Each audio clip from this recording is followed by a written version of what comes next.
Todas essas joias, Fernando, foram realizadas por designers de joias contemporâneos que a gente chamou para fazer as réplicas brasileiros. O Marco Apolônio é um designer de São Paulo, fez a Dona Maria com uma pesquisa de joia barroca.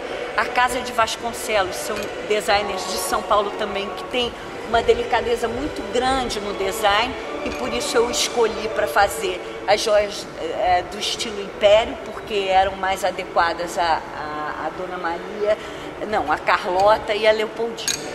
Os vestidos, eu fiz a direção dos figurinos, mas eles foram realizados por uma equipe.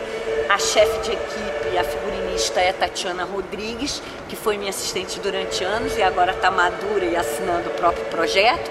O chefe de ateliê foi o Otacílio Coutinho, que realizou com a gente todas as últimas minisséries que eu fiz, Med Maria, JK, qual foi a última? Amazônia. E ele é um especialista em corte de época.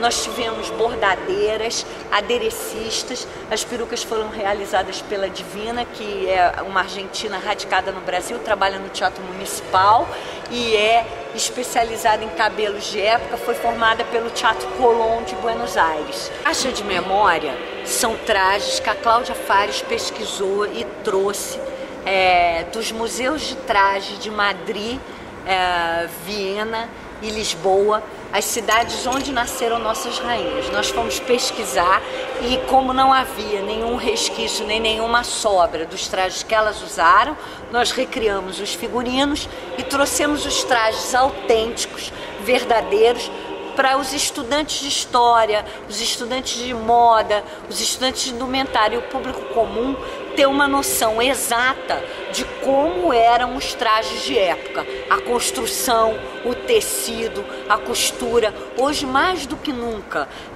os pesquisadores estão percebendo que, da mesma forma que você estuda uma tapeçaria, que você estuda um vaso, que você estuda um quadro, você pode usar o traje como um elemento de sinais para você estudar uma época. Eles vieram embalados em condições ideais de temperatura e pressão, vocês não têm noção. Eles tiveram que ser acondicionados quando vieram direto numa sala especialmente climatizada, sair dessa sala climatizada para a vitrine climatizada. A luz e a temperatura é medida de acordo com os parâmetros de conservação para que eles possam suportar. Inclusive esse tipo, todo dia isso é medido, e esses trajes, por exemplo, não podem ficar aqui mais de um mês, porque os têxteis são matéria muito frágil, eles têm que descansar. Então, mesmo lá fora, eles são expostos, retirados, trabalhados com papel desacidificado, ficam em gavetas, repousando, e eles trocam a exposição, porque uma coisa dessa tem um valor histórico inestimável. Nós passamos a linha do tempo de evolução dos trajes, né? E ao mesmo tempo que a gente mostra a diferença do antigo regime para o momento pós-revolucionário, quer dizer, o estilo Diretório Império e o estilo anterior.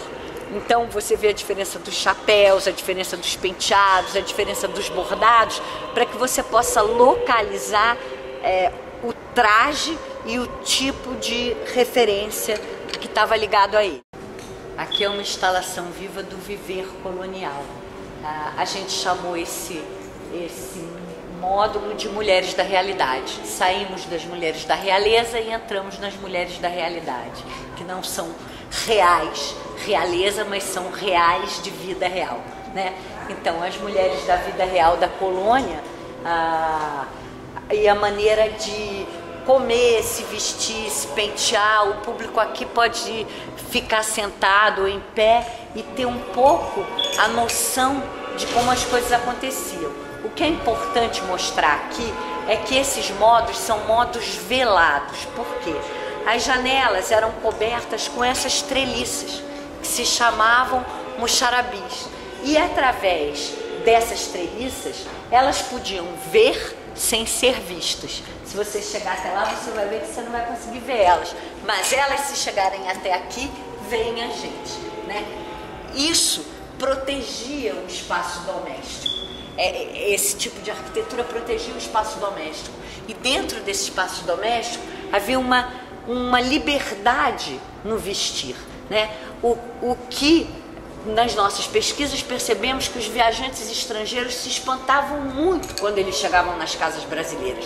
Eles achavam a carioca desleixada, largada, com cabelo solto. Eles não conseguiam entender, né? Eles não conseguiam entender, primeiro, que a carioca não estava ligada à moda, porque a moda era um fenômeno que atingia a gente muito residualmente. A colônia era proibida de importar tecidos, a colônia era proibida de receber informações, a colônia dependia do que Portugal depositava aqui, né? Com a chegada da corte tudo mudou, porque Dom João fez o pacto com a Inglaterra e abriu os portos. Abriu os portos para quê? Principalmente para os produtos ingleses, que eram os grandes parceiros de Portugal. E a Inglaterra estava em plena Revolução Industrial, quer dizer, com um monte de produtos sem poder vender, porque Napoleão fez o bloqueio continental e proibiu a Europa de consumir qualquer produto inglês. Então, o Brasil colônia vem como um mercado para esses produtos ingleses. Mas antes desses produtos ingleses chegarem,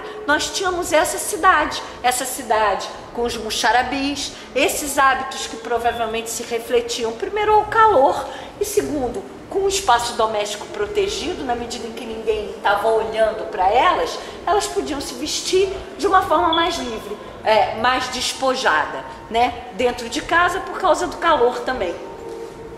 E isso é uma influência de cultura árabe. A cultura árabe tem uma influência muito grande porque a Península Ibérica foi dominada pelos mouros. E via colonização portuguesa, essa influência árabe se fez no Brasil.